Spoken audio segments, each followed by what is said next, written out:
Caríssimos fiéis, eis que nós estamos então no 16º domingo depois de Pentecostes, que neste ano coincide com a festa da Natividade de Nossa Senhora.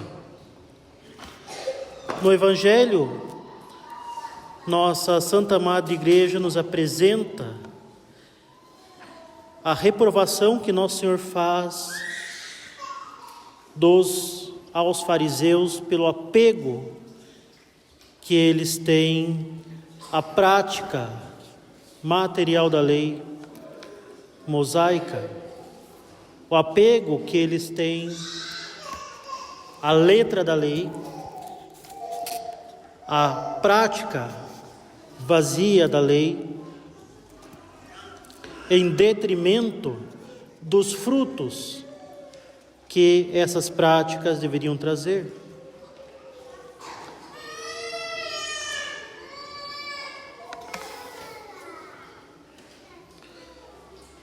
Justamente essas práticas deveriam ser feitas para honrar a Deus no dia de sábado que os judeus guardavam.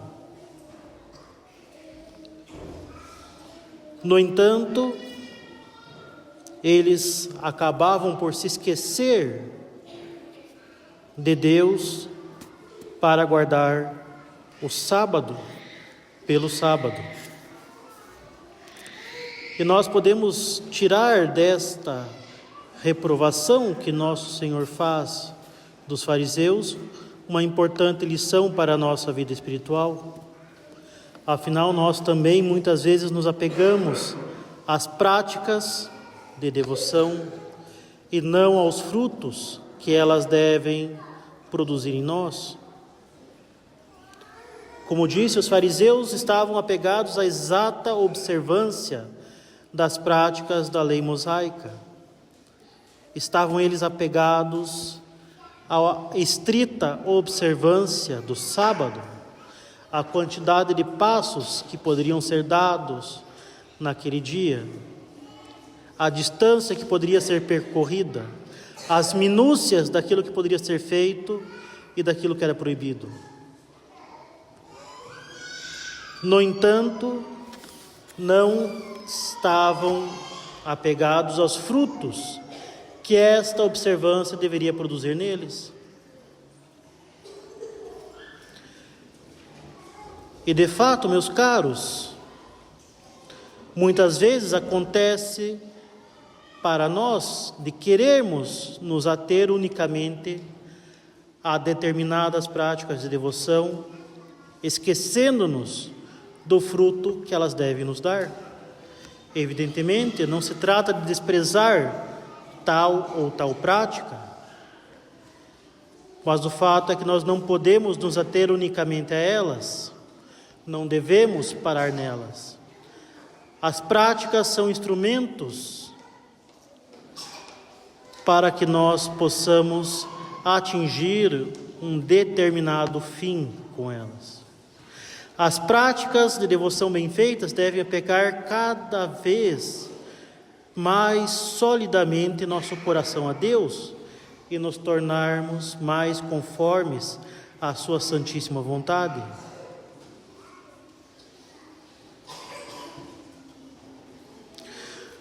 Nas Escrituras nós temos nosso Senhor que exprime muito bem essa mentalidade de nos apegarmos à prática e não aos frutos da devoção. Afinal, nosso Senhor diz: nem todo aquele que diz Senhor, Senhor entrará no reino dos céus, mas sim aquele que faz a vontade do Pai que está nos céus. Como diz nosso Senhor, nem todo aquele que diz Senhor, Senhor entrará no reino dos céus. Isso mostra bem que nós não devemos nos limitar às palavras pronunciadas. Não devemos nos limitar à recitação de determinadas orações vocais. É preciso que esta recitação, é preciso que essas palavras produzam em nossa alma um movimento. É preciso que a oração nos leve a obter os frutos que nós pedimos. Afinal, ela é um instrumento.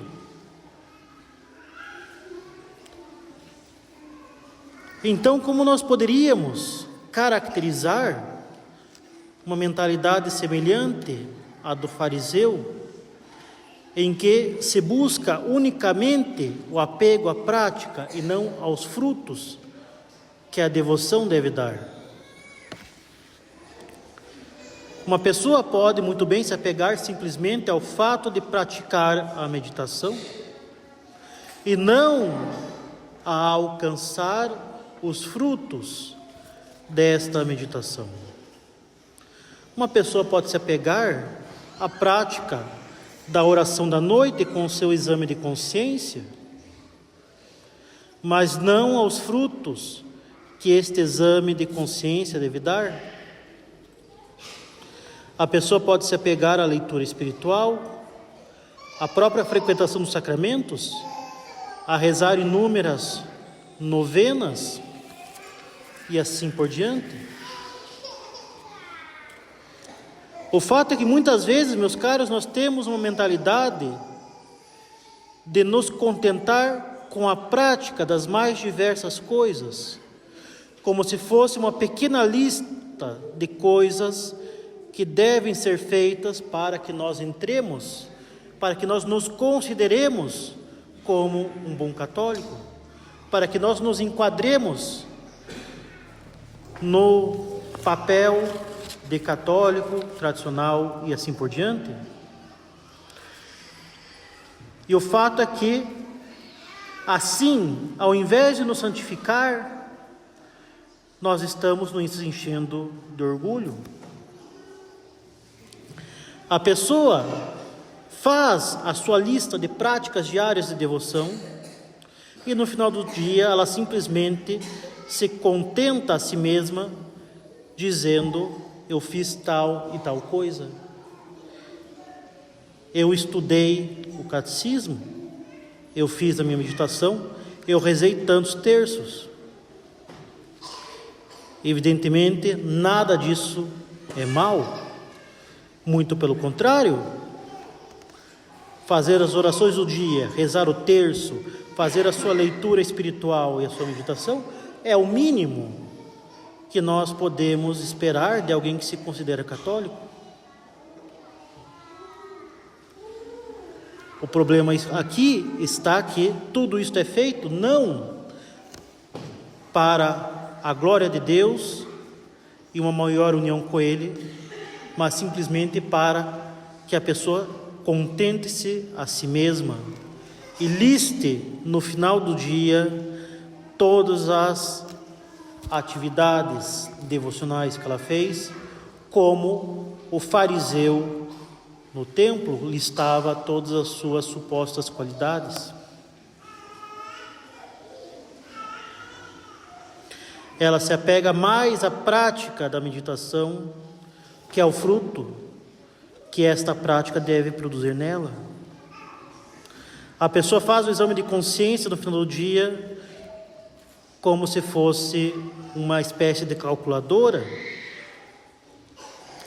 calculando a quantidade de pecados, para mais tarde encarar a confissão unicamente com um pedágio e um alívio na consciência, um alívio que serve mais para aumentar o seu orgulho. Mas não é esse o objetivo do exame de consciência. O objetivo não é simplesmente saber o que fizemos no dia para depois termos um alívio da consciência. O exame de consciência é um instrumento que deve nos ajudar a identificar os nossos defeitos dominantes, a fim de que nós possamos corrigi-los.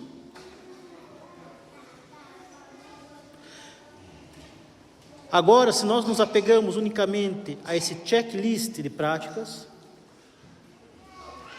e não a uma maior união com Deus, nós imitamos o fariseu. Nós utilizamos as diversas atividades para crescer no orgulho.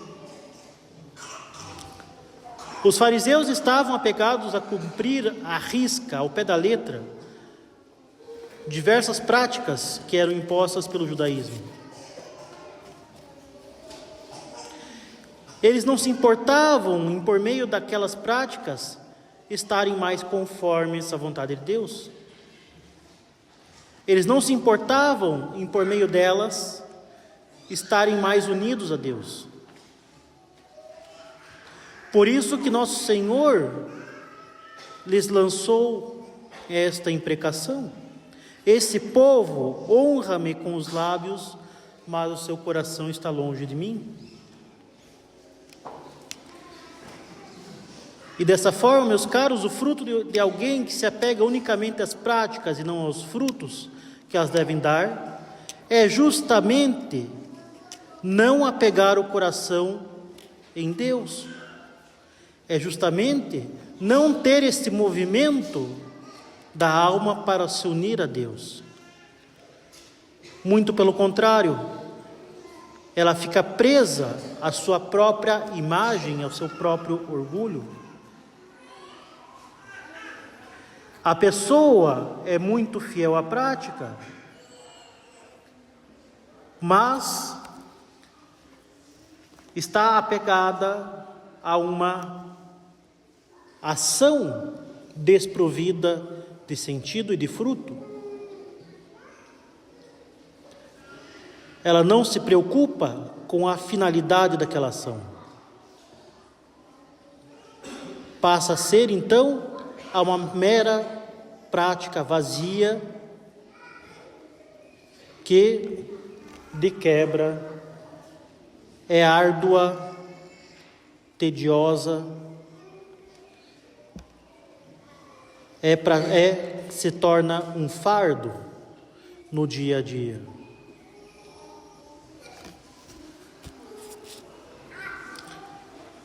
Nós temos então uma lista de tarefas a ser suportada ao longo do dia para contentar o próprio orgulho. Eu faço a meditação, eu faço a oração da manhã, eu faço isso, eu faço aquilo, mas unicamente como um esforço para me manter no meu próprio conceito, no meu próprio nível de perfeição natural que meu orgulho impõe, e não para ter uma maior união com Deus e ser consolado por sua graça.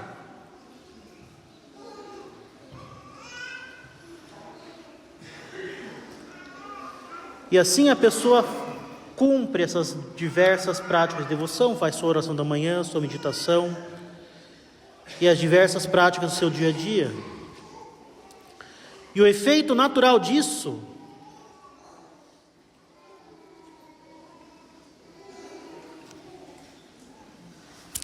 é que ela deveria ter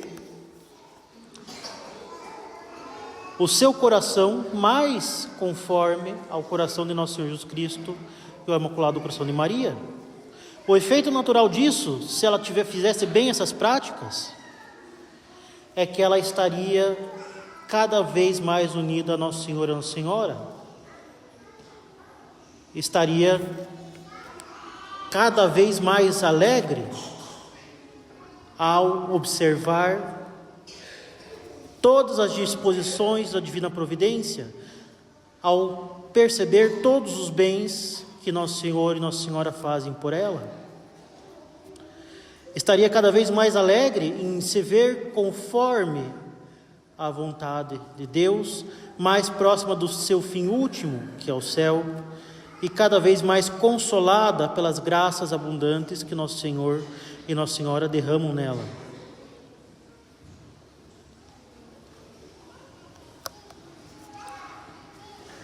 Agora, esta prática, se desprovida desta união com Deus, se desprovida dos seus frutos, desprovida de seu sentido, ela cai no orgulho. Por isso que Nosso Senhor, no Evangelho de hoje, fala que os que se humilham serão exaltados, os que se exaltam serão humilhados. Os que praticam de forma frutuosa as práticas de piedade vão se tornando mais humildes, pois eles vão enxergando, experimentando cada vez mais a necessidade que tem do auxílio divino. E por isso serão exaltados por Deus. Serão elevados a um patamar mais alto de santidade. Como observamos na parábola do Evangelho de hoje, em que o mestre da festa chama os convidados a estarem mais próximos dele. Donde o progresso na vida espiritual é fruto das práticas realizadas em união com Deus. Mas quando nós nos apegamos unicamente às práticas e não aos seus frutos, elas produzem em nós o orgulho e nós seremos então humilhados. Bem como aconteceu com os fariseus, que se contentavam em ostentar o jejum, em ostentar a guarda do sábado, mas não consideravam justamente aquelas práticas como um meio para se unir a Deus.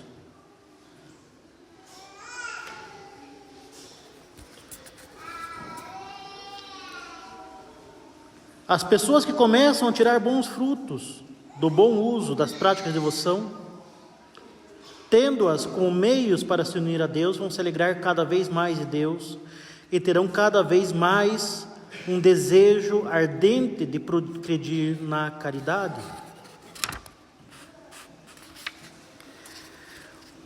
O padre Afonso Rodrigues, na obra Exercícios de Virtude e Perfeição Cristã, que nós temos na lojinha, deixa bem claro que o nosso desejo de progredir na santidade é proporcional à seriedade e à humildade com que levamos a nossa vida de oração.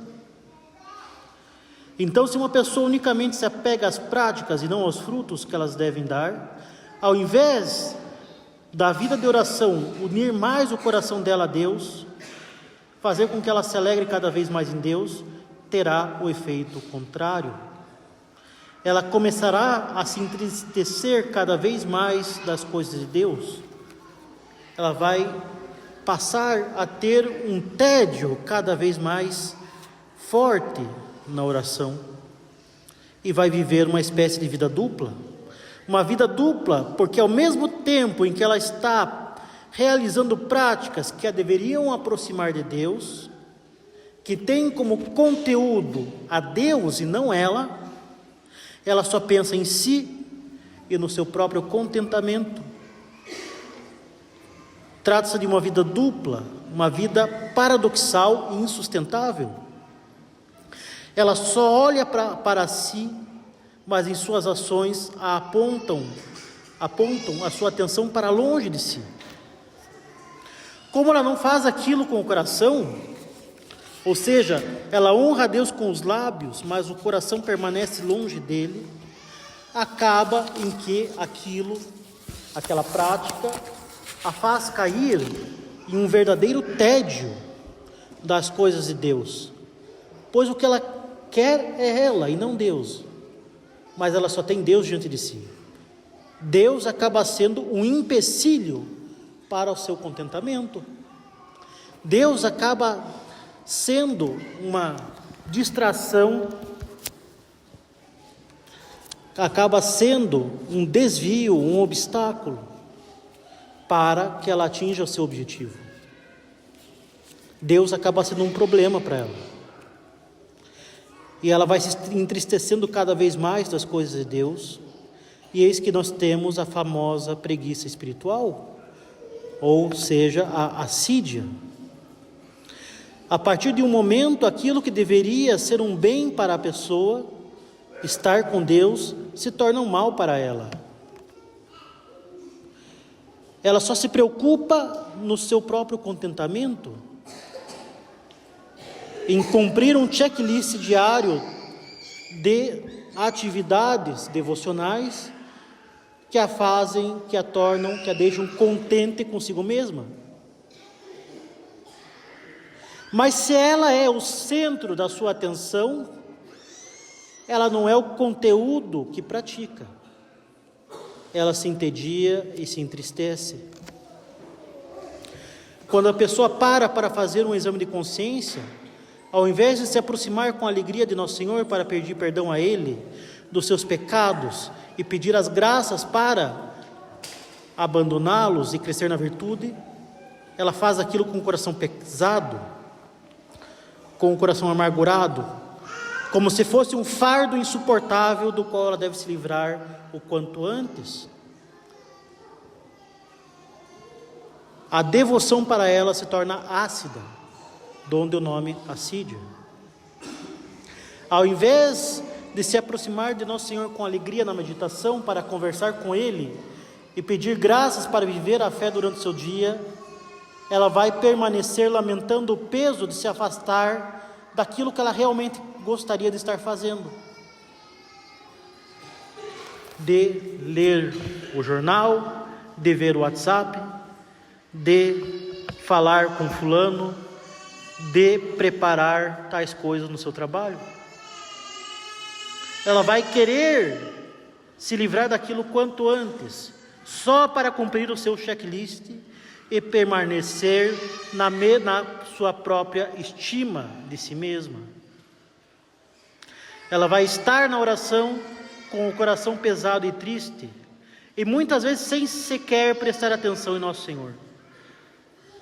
Mas mesmo assim a pessoa continua realizando aquela prática, seja porque ela não quer deixar de ter o gostinho de saber que ela fez aquilo, para contar aos outros, para mostrar para os outros, seja porque ela quer saber que ela fez, contentando-se a si mesma.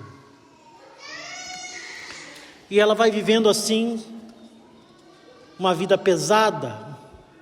A vida espiritual para ela é um verdadeiro peso, um fardo.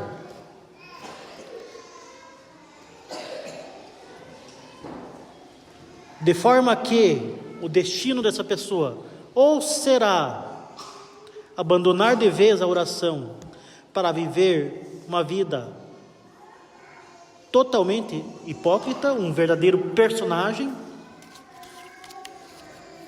ou ela vai abandonar a fé.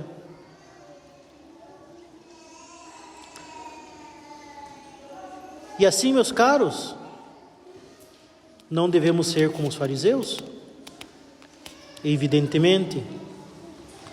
Não devemos ter os olhos unicamente para as práticas. É claro, não devemos desprezá-las, mas elas não são a finalidade, elas são instrumentos. Elas devem, de fato, mudar a nossa alma. Elas devem, de fato, nos dirigir para uma maior união com Deus.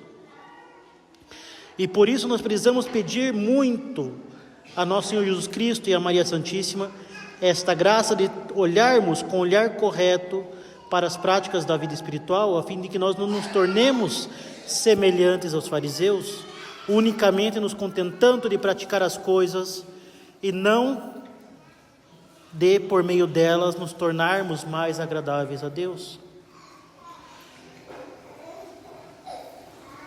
E já que nós temos hoje a comemoração da Natividade de Nossa Senhora, vale a pena lembrar de uma verdade muito importante.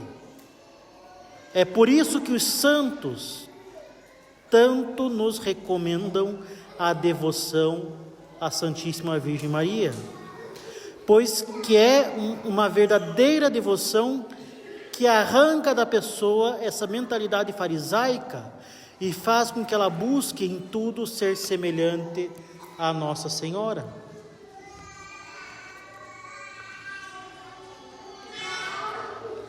Ela busca em tudo ser semelhante a Nossa Senhora para agradar mais perfeitamente a Deus? Pois que nas práticas em que ela fará, ela irá tentar praticar aquilo com o coração semelhante ao da Santíssima Virgem. Quando Nossa Senhora rezava, ela não estava ali unicamente com os lábios, mas o coração estava com uma perfeita caridade presente naquela oração. Por isso, São Luís Maria Grignion de Montfort tanto nos recomenda as práticas interiores de devoção a Nossa Senhora. Fazer tudo por Maria, com Maria, em Maria e para Maria. Se nós buscamos fazer a nossa oração da manhã, nossa meditação, nossa leitura espiritual, que nós as façamos por Maria, ou seja, deixando-se inspirar e guiar por Nossa Senhora, e assim poderemos realizá-las com a devoção de Nossa Senhora. Nós pedimos seu auxílio para que ela nos inspire a fazer aquilo da forma correta, com uma caridade mais ardente, com uma caridade formada por ela em nossa alma, uma caridade que provém dela. Ela que é a mais perfeita resposta de caridade ao amor de Deus por nós. Nós pedimos seu auxílio para que ela nos inspire a realizar essas práticas com uma verdadeira caridade. Nós nos colocamos nas mãos dela a fim de que ela possa nos ajudar a praticar a devoção de forma verdadeiramente frutuosa, não para se contentar ou aparecer, mas para se unir mais perfeitamente a Deus. Ou seja, São Luís de Montfort nos diz aqui que nós devemos sempre ter Nossa Senhora como um modelo, a fim de a imitarmos. E isso por óbvio, afinal, quando Nossa Senhora se colocava em oração, ela se colocava nesta prática como uma resposta de amor ao amor de Deus, e não com uma finalidade meramente externa. Quando ela fazia algo para Nosso Senhor, ela não fazia de forma meramente exterior, mas com uma caridade ardente. E assim, meus caros, em cada uma das nossas ações, se nós tivermos Nossa Senhora ao nosso lado, nos acompanhando, com certeza nós estaremos mais dispostos a praticar a nossa devoção de forma verdadeiramente caridosa, com o nosso coração ardente da caridade de Nossa Senhora. Que nós façamos então, meus caros, todas as nossas devoções com uma verdadeira generosidade, com uma verdadeira abundância, mas façamos tudo em Maria, tudo na dependência de Nossa Senhora. Afinal, fazer tudo na dependência de Nossa Senhora é a forma mais perfeita de depender de Nosso Senhor. E fazer tudo com Nossa Senhora é a forma mais perfeita de corresponder ao amor de Deus com o amor de Maria Santíssima. Louvado seja nosso Senhor Jesus Cristo. Em nome do Pai, do Filho e do Espírito Santo. Amém.